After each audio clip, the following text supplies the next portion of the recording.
puis au pouce, que j'avais pas du tout. D'accord. Vous êtes allé voir le professeur Bellepomme, vous avez fait des examens, vous avez eu la chance d'avoir un rendez-vous en urgence, on peut dire, alors que d'habitude il y a un an d'attente. Ouais, bon, alors je sais pas, oui, j'ai eu de la chance, effectivement. Bon, c'est peut-être le fait de rappeler très très souvent, pratiquement toutes les semaines. J'ai peut-être, je sais pas. Bon, effectivement, j'ai été pris très rapidement, donc j'ai fait les premiers examens.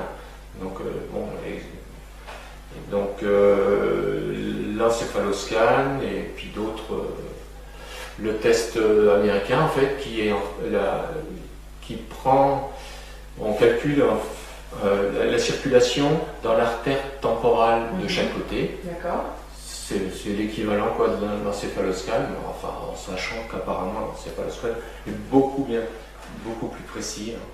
Bon, après d'autres au niveau de la thyroïde aussi, une échographie thyroïdienne, et puis au-dessus des yeux, enfin je ne sais plus trop le terme, mais bon, le résultat, d'après le radiologue de l'encéphaloscan, montre une augmentation de la circulation en périphérie, et par contre, à l'intérieur, au niveau du cerveau, cervelet, partie centrale, un déficit de circulation.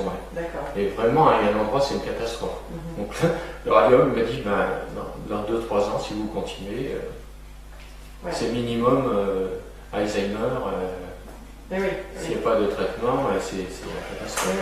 Voire pire. Le professeur Bellepomme, qui a écrit un certain nombre de publications sur le sujet, qui fait des conférences aussi, donc qui est connu dans le domaine de la sensibilité. Mais c'est le radiologue qui m'a dit ça, parce que je vais le revoir normalement, donc c'est prévu 6 semaines après, mais comme je veux que mon épouse aussi le voie, donc on a eu un rendez-vous quand même au mois de juillet. D'accord. Mais là, ce que je voulais dire, c'est que le professeur Bellepomme a clairement associé Alzheimer avec justement une exposition aux ondes. Voilà. D'accord. C'est ça que je voulais dire. Oui, donc effectivement, là, c'est un problème de circulation au niveau cérébral, si je comprends bien. Qui peut avoir un impact, effectivement. Alors ça, c'est quand même quelque chose qu'il faut voir. En gros, on sait que les ondes affectent la barrière hémato-encéphalique. On sait que certaines substances qui pénètrent dans le cerveau peuvent causer Alzheimer. Il faut faire le lien, tout simplement, entre les ondes qui permettent aux substances de rentrer et l'effet de ces substances sur le cerveau, quoi.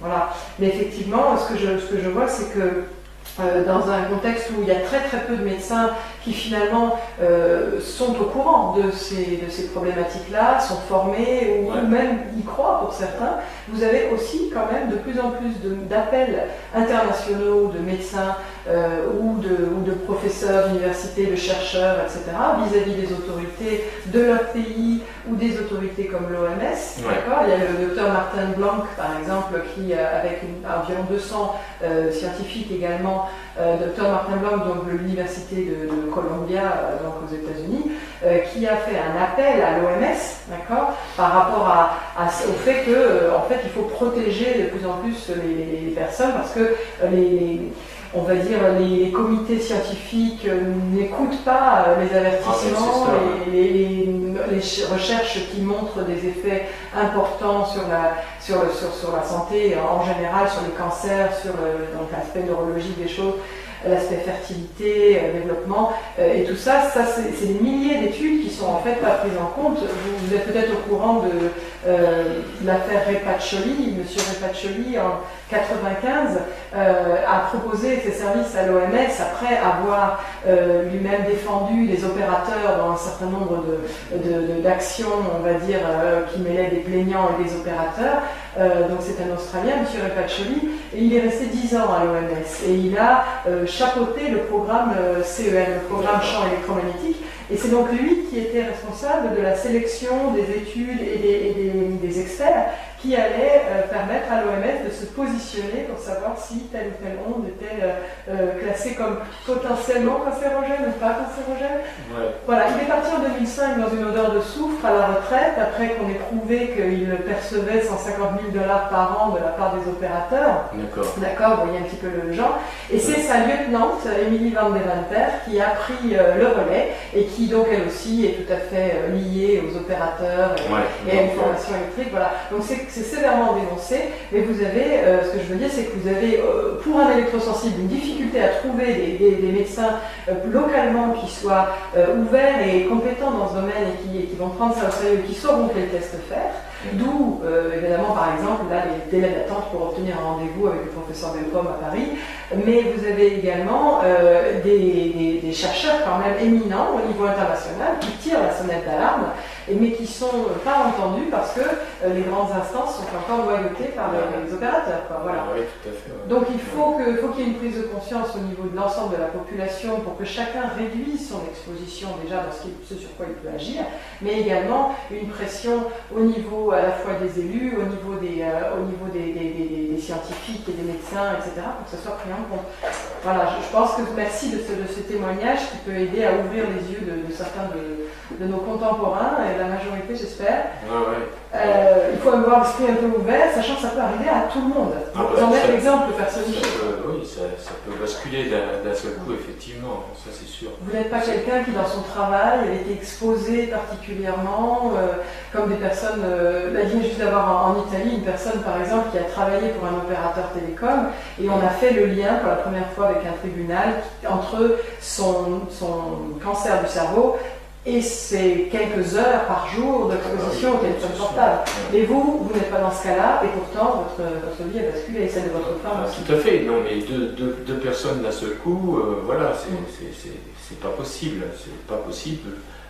Voilà, il y a bien une cause, et la seule cause, c'est bien partir de la pause du compteur Linky. Moi, je suis désolé, mais c'est comme ça.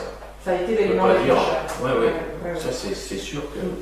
En sachant que vous avez conseillé vous-même, et donc on conseille aux différentes personnes. Hier, moi aussi, j'étais à la Blanée où j'ai fait des mesures chez différentes personnes, et je vois, comme vous, en fait, des taux alarmants d'exposition complémentaires, sur lesquels les fréquences courants porteurs en ligne du Linky vont venir se rajouter et qui risquent de faire basculer énormément de personnes. J'ai des personnes âgées qui ont le Wi-Fi sans même le savoir, voilà, mais qui ne sont pas conscientes que les téléphones DECT, téléphones sans fil maison, qui sont vraiment partout maintenant, irradient jusqu'à 70 mètres autour et en permanence, et transforment leur maison en, voilà, je ne vais pas dire en cocon, mais vous voyez.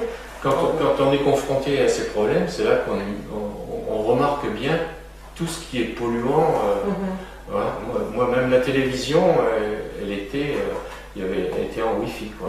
Et impossible de la couper. Donc là, il va falloir que je fasse démonter la carte. Apparemment, il y en a une qui est séparable sur le téléviseur. Autrement, il faut aller toujours dans le menu, couper la Wi-Fi. Mais c'est pas pensable. C'est pas pensable. Donc on est sous des fréquences dont on n'a pas besoin continuellement. Et ce sont des télés officiellement smart, c'est-à-dire intelligentes, soi-disant, parce que justement elles vont se connecter. Mais en fait, c'est exactement le contraire. Voilà, moi c'était pour surtout communiquer avec les enfants par Internet, quoi, simplement. Mais du coup... Ça va se faire sur l'ordinateur, peut-être, à petite dose, ordinateur mis à la terre, non, maintenant, en fait, on touche plus, que vraiment de temps en temps. Le téléphone, il est dans une boîte métallique envoyée vers le haut, là, pour pas irradier autour. Voilà. Donc, on est confronté à toutes ces choses. Même en voiture, le long en circulant, la voiture, on ressent aussi, parce que la carte, tout ça, avec les appareils, je le vois bien, on le sent. Comme j'ai un toit panoramique, j'ai été obligé de mettre aussi des isolants sur le toit maintenant. Et puis, mais malgré tout, le long des lignes, suivant les lignes, on ressent des picotements quand même. C'est vraiment... l'environnement est plein de fréquences partout. Donc, ça va devenir difficile ça va devenir des endroits. Ça va être difficile de trouver un endroit, d'autant plus que là on parle compteur Linky, mais il y a les compteurs à gaz qui aussi vont être pareils, les compteurs d'eau. Il y a de plus en plus, on voit tout ce qui est connecté, les voitures avec le Wi-Fi qui portent à, je sais pas, 30-40 mètres. Mais oui, le Wi-Fi dans les trains qu'ils veulent mettre en place. Ah voilà, mais il n'y a même plus. Alors, on ne peut plus circuler en train non plus, parce que là, c'est pas possible, c'est intenable. Alors, à savoir que justement, il y a un jour, entre le 3 et 4 avril, il y a eu une fréquence de 10 heures à peu près, entre 10 et 11 heures le soir, jusqu'à 10 heures le soir le lendemain. Une fréquence importante, là, on n'a pas pu dormir, c'était impossible, la fréquence était très proche, je ne sais pas ce que c'était continu. Est-ce que c'était une mise à jour des antennes relais du coin? J'ai aucune idée, mais ça durait une journée, c'était intenable, c'était l'horreur. Voilà. D'accord. Donc j'ai mon frère qui depuis a été conscient de tous ces problèmes, a acheté aussi les mêmes appareils que moi, donc je lui ai téléphoné. Il n'habite pas à côté, hein, il habite aux Courbasses, il avait ce même signal. Donc il habite à quoi, une dizaine de kilomètres de chez vous Ouais, ça fait un petit peu moins peut-être.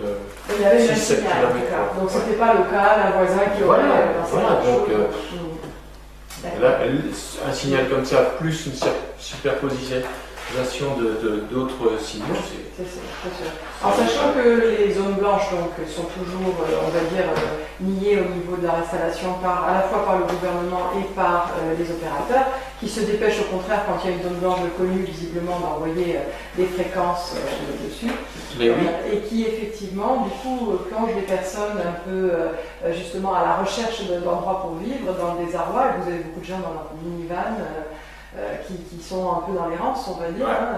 Et je voudrais juste dire une chose, c'est que dans la loi Macron, puisqu'on en parle, qui est passée donc, au 49.3 il y a quelque temps avec le gouvernement donc, de François Hollande, vous aviez eu un petit encart, quelque chose qui est passé un peu inaperçu, si on peut dire, qui est une modification des règles de choix, d'accord, on peut dire, des propriétaires, des copropriétaires dans un collectif. C'est-à-dire qu'avant, il fallait la majorité absolue pour qu'on installe une antenne relais sur le toit. Et avec la loi Macron, eh bien, qu'est-ce qu'on va faire? On n'aura plus besoin que de la majorité relative, ce qui veut dire qu'après un premier vote dans une première réunion, on peut se réunir à 3 copropriétaires alors qu'il y en a 30 d'habitude dans la copropriété, et les 3 qui sont présents peuvent décider, s'il y en a 2 qui votent pour, c'est acté. Voilà. Et ça, c'est donc dans la loi Macron, la loi Flood qui a été posée. Voilà. Donc, si jamais, effectivement, on a un Macron président, on peut se dire aussi qu'au niveau des électrosensibles, je ne suis pas sûre qu'il y ait beaucoup d'écoute de la part des personnes qui, justement, cherchent un endroit et une manière décente de vivre, quoi. Pas, justement, dans un minivan au fond des bois, quoi, hein, tant qu'il y en a encore. C'est ça, le problème. Donc, effectivement, voilà, on a parlé un peu longuement de votre situation. Est-ce que, Hélène, vous voulez nous en parler un petit peu rapidement, un petit peu une conclusion de votre situation actuelle et ce que vous espérez peut-être pour l'avenir? On espère pour l'avenir pouvoir vivre chez soi. Parce que là, on se demande si on va pouvoir tenir ici. Quoi. Oui, j'imagine. Est-ce qu'ils vont nous enlever le compteur Linky? Est-ce que c'est vraiment ça? Maintenant qu'on est électrosensible, on se pose beaucoup de questions. Quoi. Mais puis, de toute manière, elle est où après? C'est ça. Elle est où? Parce que bon, en Europe, si c'est partout pareil. Eh bien oui, alors le problème, il y a évidemment des normes différentes au niveau des pays. Vous aviez la Suisse qui est encore quand même plus protectrice, l'Autriche aussi. Mais il y avait eu une pression des opérateurs en Suisse pour essayer de faire augmenter les normes. Malheureusement, les parlements locaux ont dit non, donc ça c'est pas mal. Par contre, effectivement, en France, on peut se demander, avec cette frénésie, on parlait du Wi-Fi dans les trains, le long des routes, dans tous les lieux publics, le Wi-Fi par défaut sur les box des usagers, même quand ils n'en ont pas besoin, même quand ils connectent leur appareil filaire, etc. On parle effectivement du compteur Linky, des compteurs à eau, des compteurs à gaz, qui se généralisent partout. Les compteurs Linky ainsi que les compteurs à gaz font l'objet de cette loi de transition énergétique, comme vous en avez entendu parler. Mais effectivement, par exemple, les compteurs à eau ne font l'objet d'aucune loi. Par contre, quand on a en Ariège des personnes qui appellent, qui téléphonent ou qui écrivent au SNDEA, le syndicat local d'eau, et le SNDEA refuse de démonter, en fait, hein, d'accord. Et ils acceptent éventuellement de déplacer un peu, mais ils refusent de démonter. Donc, en fait, c'est ceci qui n'est couvert par aucune loi et de facto imposé. Et ça s'y modifie également la qualité de l'eau, ça c'est encore autre chose. La qualité énergétique de l'eau, c'est très important. On a vu par le professeur Luc Montagnier, par exemple, avec le documentaire On a retrouvé la mémoire de l'eau, vous pouvez voir sur YouTube, que l'eau est bien plus que simple élément H2O. C'est très très important, donc les ondes les affectent et donc affectent notre santé à nous. C'est sûr. Voilà. En termes de molécules, on est constitué à 99% de molécules d'eau. C'est pas juste 70% en poids, on est constitué de 99% de molécules d'eau. Vous imaginez que. Voilà. Alors effectivement, ça c'est un élément important et c'est ce qui fait qu'on essaye d'alerter, y compris dans le cadre de ces compteurs, sur toutes les autres formes de pollution électromagnétique qui resserre de plus en plus l'accès possible à la population dans son ensemble, aux lieux publics et aux lieux privés, chez eux aussi. C'est votre cas, vous envisagez même de vendre, je peux comprendre. C'est sûr, hein, si on couvre mais couvre les coûts. Bah oui, c'est ça. Donc on a un vrai problème d'égalité, de respect de la vie humaine, de respect simplement, également je dirais, de la sphère privée. J'avoue que c'est un signal d'alarme qu'on essaie de lancer. Voilà, je vous remercie beaucoup. Merci pour cette information. Et vous souhaitiez que ça soit médiatisé pour que d'autres personnes soient au courant de tout ça. Oui, je voulais préciser encore, parce que il y a beaucoup de gens qui utilisent des objets connectés. Bifone, ça c'est une catastrophe aussi. Oui. Bifone, qu'est-ce qu'il y a? Alors j'ai appris aussi que beaucoup de villes pour la surveillance mettent des caméras. Tout à fait. D'accord, mais les caméras plutôt que de mettre de les câbler, bien sûr, c'est en Wi-Fi donc. Alors ça fait partie des fameuses villes intelligentes, comme ils les appellent, smart cities. Voilà, ils mettent des capteurs, émetteurs, récepteurs partout. Alors on parle de poubelles, on parle de places de parking, on parle de réverbères, et là on parle de caméras de vidéosurveillance, on parle dans la chaussée même, d'accord, pour pouvoir éventuellement par exemple allumer les réverbères que quand il y a quelqu'un qui passe, etc. Alors pour des petits éléments accessoires comme ça, on va en gros irradier et rendre la ville insupportable, quoi. Voilà. Alors il reste quoi? Être en ermite dans le fin fond d'une grange quelque part isolée, jusqu'à ce que la zone soit elle aussi couverte. Oui, c'est ça, parce que les antennes, elles sont placées en hauteur. Exactement, et donc elles sont faites pour couvrir partout, etc. Donc ce problème de zone blanche, il est absolument crucial, et on en parlait tout à l'heure, il faut qu'il y ait une prise de conscience de la population, sachant aussi que les opérateurs ont racheté des fréquences qui existaient, qui étaient utilisées déjà par l'armée dans les années 70, et dont on sait qu'elles avaient rendu les opérateurs radars malades, et donc l'armée avait abandonné ces fréquences en toute connaissance de cause. Donc on nous dit, on ne sait toujours pas, il faut faire plus d'études pour savoir si c'est dangereux, on sait déjà depuis quasiment 50 ans que c'est dangereux. La seule chose, c'est que le grand public est maintenu dans le noir, et donc ne le sait pas, et ne peut pas faire pression sur les élus pour que ça change. De toute manière, à mon avis, il n'y a pas eu beaucoup de tests de fait au niveau des fréquences Linky, parce que d'après le rapport que j'ai eu de la mairie sur les tests du compteur Linky, il me semble que les fréquences ont été remplacées, commandées par un modem, mais sans utiliser le courant porteur. Alors, il n'y a pas eu d'étude déjà sanitaire de fait avant le déploiement, déjà ça c'est clair. Il y a eu une mesure qui avait été faite par le CRIREM, donc le Centre de recherche et d'information indépendant sur les rayonnements électromagnétiques. Cette mesure, elle a été faite, elle a été utilisée lors des débats à l'Assemblée pour dire regardez, un organisme indépendant dit qu'il n'y a pas de risque, alors qu'en fait, cette mesure qui avait été commandée par le CIPEREC de Paris, donc le syndicat parisien, par le CRIREM, elle a été dénoncée par le CRIREM comme ayant été utilisée, détournée, des conclusions qui n'étaient pas du tout celles qu'ils avaient apportées. Ils disent que c'est une utilisation très malhonnête de notre expertise, et ils disent également que le matériel testé n'est pas celui qui était déployé, donc que c'est ce qu'ils avaient trouvé ne s'applique pas. Donc déjà c'est ça, pas de préoccupation sanitaire avant le déploiement, et détournement d'une étude, d'une mesure, on va dire, rapide, pas du tout une étude globale. Et ensuite, quand vous avez l'association Priartem qui défend les électrosensibles, qui a saisi le ministère de la Santé pour pouvoir avoir une étude sur le sujet, le ministère de la Santé a demandé à l'ANSES, donc l'Agence nationale de sécurité sanitaire, de faire une étude.